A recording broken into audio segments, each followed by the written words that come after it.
Yeah. As now he ruptures bot, but that's not an easy target. Hood completed. This Ion Shell is not doing a whole hell of a lot, and now Z freaks in. Yeah, relocate in. The Avalanche comes out. They do get the Kona Center, but at what cost for them? Darkseer, he'll fall. PPD's running. Cold Feet applied. Trying to run down after Io. It's not going to be enough. They relocate back out. They get out in time as CCNC comes in. So they go back mid and back to farming.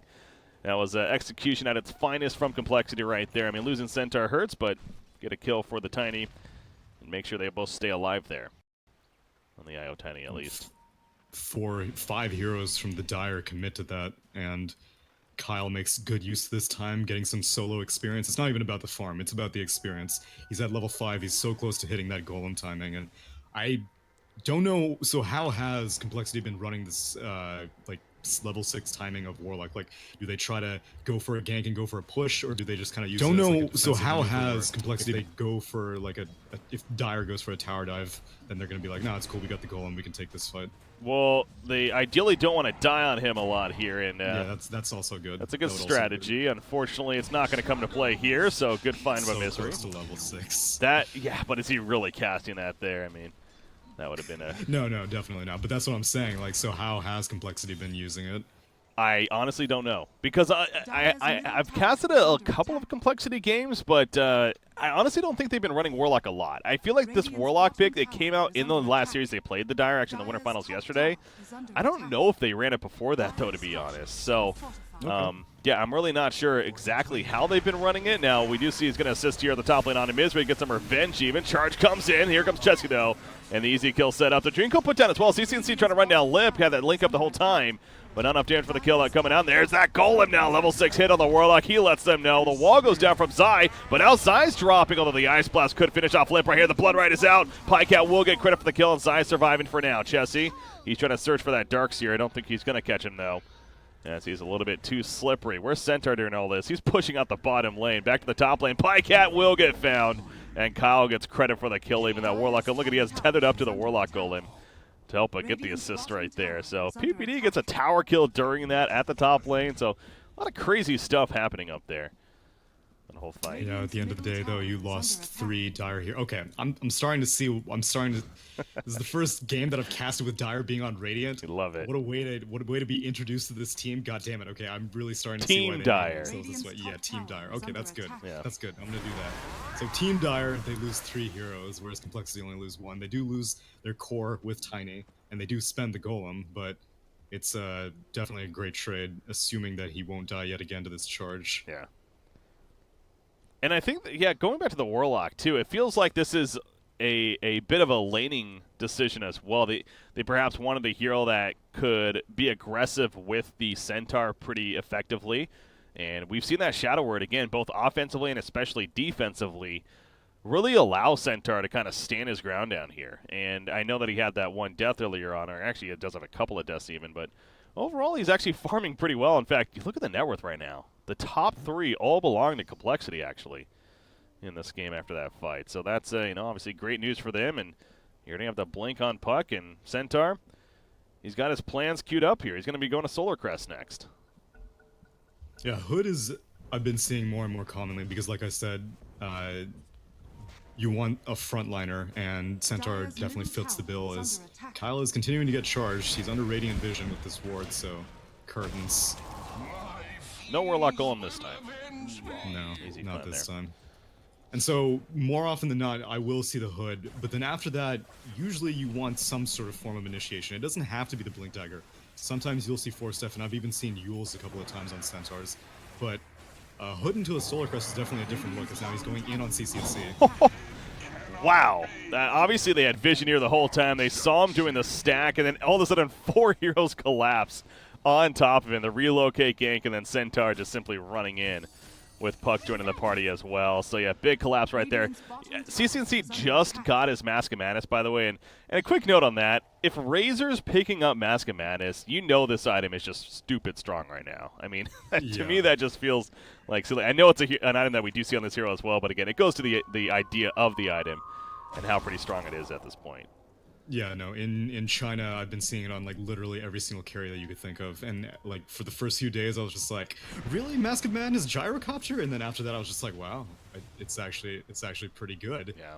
The main thing is that you're able to disassemble it, and I think that's the most important thing. If you weren't allowed to disassemble it, I think the item would fall off, because a lot of agi carries are like, all right, you know, I mean, quarterstaff, I can do plenty of stuff with that quarterstaff. I can turn it into my butterfly, I can turn it into a bloodthorn. You know, I'll just stick with the Mask of Madness for farming items. Helps my sustain as I farm the jungle, gives me more attack speed in team fights, and who cares if I get silenced? No big deal.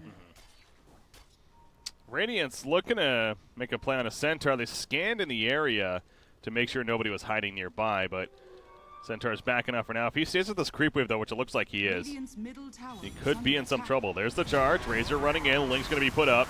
Ice Blast on top. I mean, everything coming together right there for the Dire. So, obviously, Razor getting some nice revenge for him, too, after Centaur did the same thing to him about a minute or so ago. And transitions nicely into a bottom tower push. Now, again, you always have to be careful, though, going up against this tiny IO in the sense that relocate. That is online, so don't feel too confident that you have a free push here. No, man, hell, relocate. Tiny himself is pushing your mid-tier 1 uncontested. Charge was coming in, but it gets canceled as now Zai's going to TP. Vacuum pulls him in. Ion Shell running at him, but the Avalanche will stop him in his place, and that just allows Limp to kind of walk away and see if he can go for a ride. Tags along with him. So they will deny the tower at least, but a bit of a distraction because, again, not only do they get them to rotate, but that stops any bit of a bottom tower push they were attempting on Team Dire's side here. This is... I haven't seen so much hand-holding before in a team from a long time, because Dire are moving as like a 4-man squad, as now Pycat, the 5th man in that squad, who is not a part of the squad, gets killed. That ultimate, though, from Kyle was a little off, and honestly, really not needed, but it is going to allow to try to set up a kill on a Misery here. Z-Freak did end up going down, by the way, to Pycat, but Spearbreaker is picked off in the end. I believe he ended up down to the Rupture there, that he still had him, if I'm not mistaken. So it ends up being a 2-for-1. Obviously still very good for complexity. That was just a very curious decision by Kyle to throw that out so late. But to be fair, the Avalanche initially missed by a limp on that relocate gank. So Pycat was able to move, and that's how he got the blood right and even the Rupture off initially and allowed for the turn kill. So that's why maybe Kyle felt like he had to use that at the last second too. But was a kill, and again, a favor for complexity. And also, that's the cool thing about the Chaotic offering as well as the Warlock Golem. He's great at pushing and farming for the Warlock here. So this is true, but I'm actually surprised that they didn't transition into a push. Like, they have this Golem, and he's going to time out by the time he hits this tier 1. But I guess right now they're looking for, I guess, the Aghanim Scepter on Tiny. So that's something else that I was curious about. Sometimes we've been seeing Aghanim Scepter be a much later item on Tiny these days, but I guess Complexity recognized that they want pushing power. They want to use this Golem in tandem with the Tiny IO combination, and they want to be able to put Team Dire into an early grave, because there is one Midas on Pycat, and Kyle is matching that with a Midas on Warlock, and I don't know what PPD usually gets. I feel like he used to get Midas quite a bit on Ancient Apparition, but if he does, then again, Complexity are in their best interest to push early. Yeah, that's an item. If you can get that on a support like AA or Warlock, as you mentioned here on the other team, then you definitely want to go for it. But with the pace of the game right now, it might be a difficult ask here for Ancient Apparition, at least, to be going for. But yeah, it kind of goes back to the mentality, perhaps, of Complexity. But on that Ags real quickly for later, that does feel a little earlier than we're used to seeing it. Just getting simply the drums after, which he still has full charges on. Right. And going to go right into the Ags. Where's this Mask of Madness at? Yeah, where's his mom? Yeah. That's what I'm wondering. I know the Echo Saber, though, we've seen on him. We've even seen a Manta style on him. Now, that's more of a reaction to the game and the matchup you're going up against. But PPD. Oh, yeah, that's a free kill. PP dead. Heyo. Got him. Quick on the words there. Nice. Tiny. He is committing towards that Axe, though. He does buy the Ogre Club, I believe, so pretty much a certainty. Speaking of Ogre Club, CCNC is working on that BKB, but okay, he is going to fall back. I was going to say, if he goes forward, he's in trouble. He stands away, though. CCNC has definitely been having to play very protected ever since he got killed at that Ancient stack, and that's going to have to continue. Your team is the one that has the Spirit Breaker, but it's still Team Dire that feels scared. Spearbreaker has not been able to find very many charges, and this is the other trade-off of the hero itself. Yeah, it's very strong whenever it can get initiation on Centaurs, See if you can kill him, though. Relocate, though. Look for that. They go into the Ice Blast. The Ice Blast connects on all three. The vacuum in. Centaur's so damn tanky, though. StarLadder for the time being. Zai is dropping. Surges on 4. Z-Freak getting low himself. Centaur eventually is finished off. But that Fatal Bond, if anything, killing off Zai right here. He pops his own Hood of Defiance. And he will stay alive for the time being, actually. As a relocate back with Z-Freak, he did take Tiny with him. They were actually trying to go for a ninja kill on a CCNC, it looked like, in the meantime. But he falls back, so that's not going to happen. Now back to the top. Chessie's up here. Dream Cole's ready. Will he use it? Illusory Orb in. He's going to think about it. Tiny's running in. Oh, Tiny finds Ancient Apparition, actually. Gets him killed, so now he's definitely going to be... He's probably saving him for the TP, if anything, yeah. And Misery knows that. He's holding off. He's going to be dead. The toss for the double kill of Tiny right there. So, big picture, yeah. I mean, went all right for compLexity. All they lost was Centaur, I believe. Yeah, pretty much. And Tiny was able to participate in a few kills, made distance. Like, he got relocated in, and then he got relocated back, and then he TP'd back again onto the top shrine. So, right now, Limp has been progressing very well. And whenever you get an Aghanim Scepter this early, yeah, it tanks you up, and more often than not, the enemy team is not willing to put in the resources to discourage your push, because one of the biggest setbacks of getting a Aghanim Scepter this early is that you don't have very much attack speed. But right now Z-Freak has 3 points in the overcharge on this IO, so one of those biggest shortcomings is already substituted. That's what makes this combination so ridiculously strong. It's like the biggest issues of a Tiny are the mana issues as far as resetting, and then yeah, maybe his attack speed as well, and a Tiny or IO's just like, yeah, I'll give you both of those things. Pretty awesome. Like move speed as well. More often than not, a Razor should be able to make mincemeat out of a Tiny, just dance around him. But when you have to deal with the tether move speed, and obviously the fact that he gets more move speed out of Grow, and Tiny's about to hit level 17 in just 2 levels, compLexity are looking very good right now, that's for sure. In a good spot. As far as the positives for Team Dire here, you do have Razor, that BKB just about finished, and BKB this game for the Radiant side is going to be very, very powerful. It's going to make you unstoppable for that duration, you know. But he doesn't have it yet, and he probably wishes he did, because he gets jumped right here, and ultimately going to be an easy kill, a relocate gank for this too. Frankly, wasn't necessary, but you can't blame them for doing it, as they wanted to guarantee that kill. And yeah, Limp's going to stay here most likely. Z-Freak just takes himself back.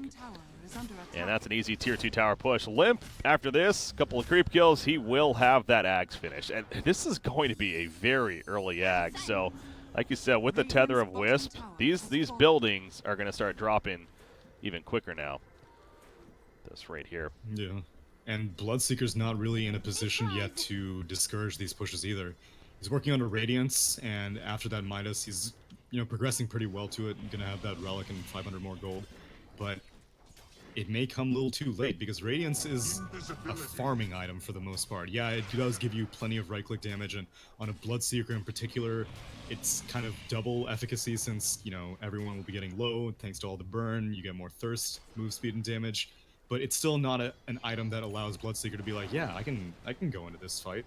So it's going to be all up to CCNC's Razor with that BKB. Otherwise, once Razor goes down, the rest of Team Dire start looking like paper. Moo rotating towards the top, has the full pipe now finished. He's working on his blink as well. So yeah, this is all happening without a blink on the Centaur. And so of course they have great initiation with the Tiny already, but now and Puck for that matter with his own blink. But the third one's coming along on Centaur, so the follow-up and the initiation is going to be extra heavy now in favor of compLexity. So just more concerns for Team Dire here that they're having to deal with. Darkseer picking up his own pipe is, of course, a nice answer to that, and obviously the Guardian Greaves as well is going to be a very valuable pickup. So Zai maybe had a little bit rougher of a start, but in typical Zai fashion, he's doing just fine in the long run. 1, 3, and 6, but he's up there on the net worth and getting the items necessary to definitely give his team a good chance here. But yeah, Tiny with this Ags finished, man. He's at the bottom lane now. Say goodbye to your creep waves. Yeah. Couple thwacks, a toss, and see ya. Radiant scan, though. Ooh, they want to make moves. IO has a Glimmer Cape. We'll see this play. He has relocate. Or no play. That works also. Well, they saw them coming. Unless they were smoked, I don't think they were, yeah, because they have the ward over there, so. Right. compLexity playing it they're dancing with them here. Z-Freak's like, oh, I'm all alone. Nope, tether. Radiant's top tower is under attack. Well, you bring all 4 heroes here, you bring a Darkseer with Pipe and Mech, hopefully they can at least take this bot tier 1 and take the second tower of the game, but doesn't look like compLexity want to give it up for free. Kyle does not have his TP ready, but they're just going to walk on down along with Moo. Radiant's Oh, wow, he middle is tower going is at under them. attack. He's angry. Pops the drums. He's angry indeed. Misery. Oh, unfortunately gets hit by the avalanche. And he's going to have trouble getting out of this one now. Another toss in 1 second. Just toss the IO. No, it's not even necessary. Get the kill. Darkseer ports out already.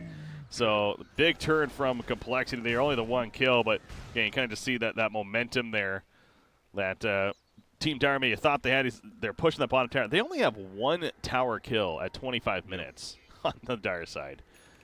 That's not what you want to see if you're Team Dire here. This Yeah, point of the game. and as exceptional as Zai's farm is, pretty much all of that net worth has not been used, like, at all, because he hasn't piped a single time. I don't think he's used mech a single time, at least non-team fight situations that I can tell, and he might have to do it now, but he surges out.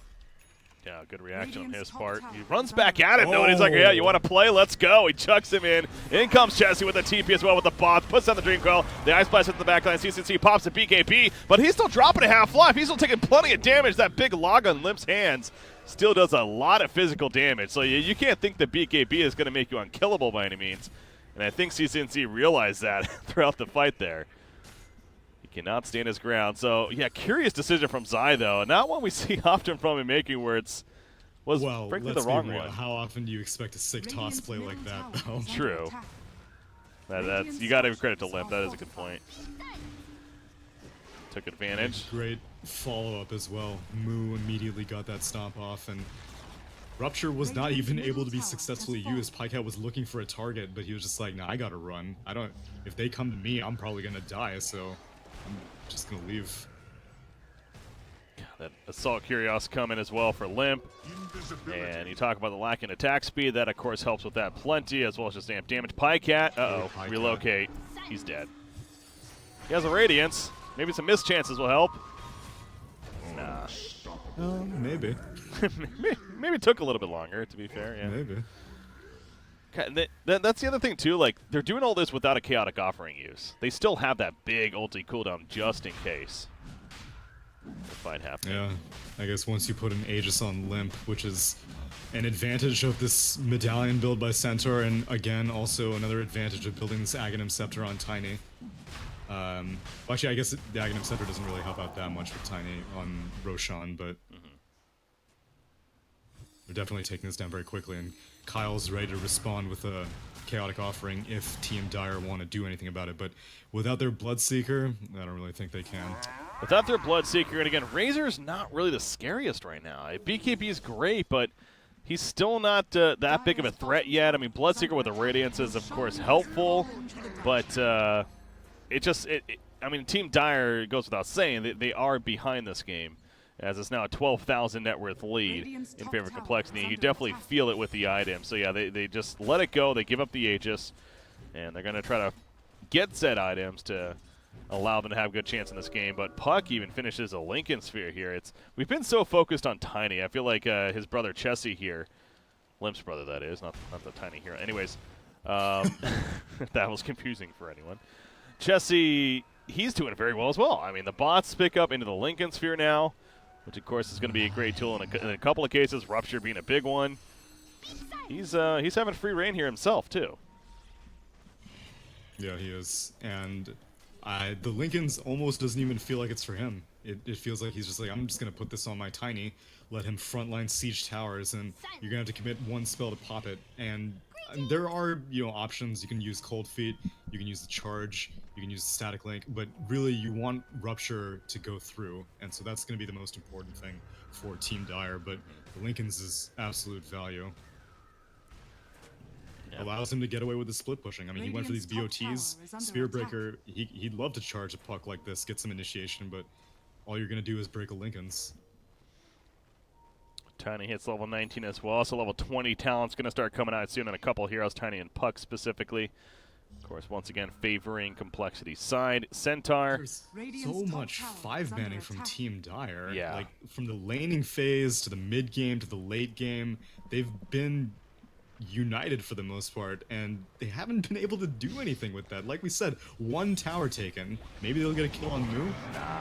Stampede, he has support coming in. Okay, maybe they will this time, though. I mean, they're literally using everything, and they will get it. Now, the TP cancels, and so, again, they're pushing Tier 1, but you look at what's happening. The mid lane's being heavily pushed in all the way to the Tier 3 tower. Top lane secondary tower also taking some damage here, so the Radiant side... Look at that Tier 3 mid. Oh my god, he blinks away the last second, too. Io, what is Io doing? He's chilling for now. Okay, out comes a chaotic offering as Bale along. Limp turns around with the auto attacks. He does run through the wall that was put down by Darkseer. Then the vacuum back in. And CCNC, he's draining all of that damage actually on a Tiny. So that's 168 plus damage right now in favor of Razor right here. And obviously killing Warlock. So this has worked out pretty well for Team Dire so far. The Avalanche will stop them a little bit more. Limp, he does make it out of there. Avoids the Blood Rage as well. Z-Freak, oh wow, he's still actually getting out of here. And he's good. Glimmer Cape. Yeah, he does get away in the end, so. Yeah, I think compLexity tried to get a little too cute for their own good. So Io wasn't tethered to the Tiny while he was pushing that Tier 3 tower, and it's because Z-Freak, which earlier I saw a pretty sick Twitch clip of him disassembling that Glimmer Cape into a Shadow Amulet, and he was just like, okay, I'll do that here. He amuleted himself and the Warlock, so it was some sort of like, you know, stationary smoke type situation because Tiny was retreating, getting charged by a Spear Breaker. Razor was like, dude, it's just a Tiny. We can kill him. And then Warlock was just like, okay, cool, I'm gonna Chaotic Offering. Oh wait, all of the Radiant, aka Team Dire, are right on top of me. And yeah, not really the best team fight situation for them. Yeah. Okay, that makes it, yeah, that looked a little funky what was going on there with him kind of just no, because to me chilling. It looked like they were smoked, and they were like, well, maybe they have a ward here in the mid lane, and we'll be able to avoid it. But then the smoke didn't break, and I was like, oh, I see. Yeah. They were breaking the Glimmer Cape and amuleting each other. Interesting. Okay, well, he also has a Vlad's now as well, by the way. Obviously, just one of those items, if you can manage to get it on a hero, it's great to have for the RF effect. And objective-based gaming. Middle lane, Razor just melts. He has a buyback, but he's dead for a minute right here. He's probably going to be using it, as this is easily Tier 3. Oof, that invulnerability with 7 seconds left. We'll save it for now, but of course it's going to fall. It just melts right after. And oh my god! Whack. He just four-shot the rest! Whack. What? Yeah. That is Welcome to insane. Well, okay, to be fair, he has an Assault Cuirass and double damage rune. So... Oh, he does have a TD. Okay, I couldn't tell it initially. That makes a little more sense. Anyways, he's going on his side right here. The buyback from CCNC right there. Locking down, actually, the Tiny, and Tiny will fall. He has the Aegis, though. Can they reset this effectively? Link is down for Razor. He only got 28 damage. They're going on Olympus as soon as it comes out. The Ice Blast hit as well. That's a big opening from Team Tower. Can they capitalize? Absolutely. Down falls Lamp. And yeah, you have to retreat if you are compLexity right here. Io will be picked off. The rest completely on the run. Kyle probably going to end up falling. He does have his ultimate in 7 seconds, but no way he's wasting that. So that's going to be a third kill here coming out for Team Dire. So positive for Team Dire in the end. Not to be negative Nancy here, though. That was a buyback on Razor, and he still lost the middle Rex when it's all said and done. Radiant's top tower Yeah, and if compLexity had played a little bit more carefully, you wouldn't have even gotten these recovery kills. Problem is, Io kind of overcharged a bit too much and didn't have the mana for a relocate. And so normally in that situation, you sacrifice the Aegis on your Tiny, and you're like, it's all good. You know, I'm going to start channeling my relocate, and we're going to get you out of there, buddy. But instead, there was no mana for the relocate. And Z-Freak came in for some tether move speed, but Tiny does not have anything like a BKB. So between all of the slows and the stuns that Team Dire have, he wasn't going to get out of this situation. Yeah. But you still lost a lot. You still lost a hell of a lot. Is compLexity on a time window here? Because you got Razor, you got Bloodseeker on the other side. Razor almost has a Halberd now finished. You got, and actually Bloodseeker also going for a Heaven's Halberd. So they really want to take away Tiny and is that right-click damage of his. But ultimately, again, are they on a time window, you think? That's why I think the response from Limp is good that he's going for his BKB now. So the other advantage of going for an early Aghanim Scepter is that you don't go for that early BKB, which means that your beak. Yeah. Now he ruptures bot, but that's not an easy target. Hood completed. This Ion Shell is not doing a whole hell of a lot, and now Z-Freak's in. Yeah, relocate in. The Avalanche comes out. They do get the Kona Center, but at what cost for them? Darkseer, he'll fall. PPD's running. Cold feet applied. Trying to run down after IO. It's not going to be enough. They relocate back out. They get out in time as CCNC comes in. So they go back mid and back to farming. That was execution at its finest from compLexity right there. I mean, losing Centaur hurts, but get a kill for the Tiny and make sure they both stay alive there. On the IO Tiny, at least. 5 heroes from the Dire commit to that, and Kyle makes good use this time, getting some solo experience. It's not even about the farm, it's about the experience. He's at level 5, he's so close to hitting that golem timing, and I don't know, so how has compLexity been running this, like, level 6 timing of Warlock? Like, do they try to go for a gank and go for a push, or do they just kind of use Don't it as, know, like, a so defensive how maneuver, has or compLexity- if they go for, like, if Dire goes for a tower dive, then they're gonna be like, no, it's cool, we got the golem, we can take this fight. Well, they ideally don't want to die on him a lot here, and Yeah, that's also good. that's a good That would also strategy. Unfortunately, it's not going to come to play here, so good find by so Misery. close to level 6. Yeah, but is he really casting that there? I mean, that would have been a... No, definitely not. But that's what I'm saying. Like, so how has compLexity been using it? I honestly don't know, because I've casted a couple of compLexity games, but I honestly don't think they've been running Warlock a lot. I feel like this Warlock pick, it came out in the last series they played the Dire, actually in the Winter Finals yesterday. I don't know if they ran it before that, though, to be honest. So, yeah, I'm really not sure exactly how they've been running it. Now, we do see... Yes, now he ruptures bot, but that's not an easy target. Hood completed. This Ion Shell is not doing a whole hell of a lot. And now Z freaks in. Yeah, relocate in. The Avalanche comes out. They do get the Kona Center, but at what cost for them? Darkseer, he'll fall. PPD's running. Cold Feet applied. Trying to run down after IO. It's not going to be enough. They relocate back out. They get out in time as CCNC comes in. So they go back mid and back to farming. That was execution at its finest from compLexity right there. I mean, losing Centaur hurts, but get a kill for the Tiny and make sure they both stay alive there. On the IO Tiny, at least. 5 heroes from the Dire commit to that, and Kyle makes good use this time, getting some solo experience. It's not even about the farm, it's about the experience. He's at level 5, he's so close to hitting that golem timing, and I don't know, so how has compLexity been running this, like, level 6 timing of Warlock? Like, do they try to go for a gank and go for a push, or do they just kind of use it as, like, a defensive maneuver, or if they go for, like, if Dire goes for a tower dive, then they're gonna be like, no, it's cool, we got the golem, we can take this fight. Well, they ideally don't want to die on him a lot here, and yeah, that's also good. that's a good That would also strategy. Unfortunately, it's not going to come to play here, so good find by so Misery. close to level 6. Yeah, but is he really casting that there? I mean, that would have been a... No, definitely not. But that's what I'm saying. Like, so how has compLexity been using it? I honestly don't know, because I've casted a couple of compLexity games, but I honestly don't think they've been running Warlock a lot. I feel like this Warlock pick, it came out in the last series they played the Dire, actually in the Winter Finals yesterday. I don't know if they ran it before that, though, to be honest. So, yeah, I'm really not sure exactly how they've been running it. Now, we do see he's going to assist here at the top lane on Misery, get some revenge even. Charge comes in. Here comes Chesky, though, and the easy kill set up. The Dreamco put down as well. CCNC trying to run down Limp, had that link up the whole time, but not enough damage for the kill coming out. There's that golem now. Level 6 hit on the Warlock. He lets them know. The wall goes down from Zai, but now Zai's dropping, although the Ice Blast could finish off Limp right here. The Blood Right is out. Pycat will get credit for the kill, and Zai surviving for now. Chessie, he's trying to search for that Darkseer. I don't think he's going to catch him, though, as he's a little bit too slippery. Where's Centaur during all this? He's pushing out the bottom lane. Back to the top lane. Pycat will get found, and Kyle gets credit for the kill, even that Warlock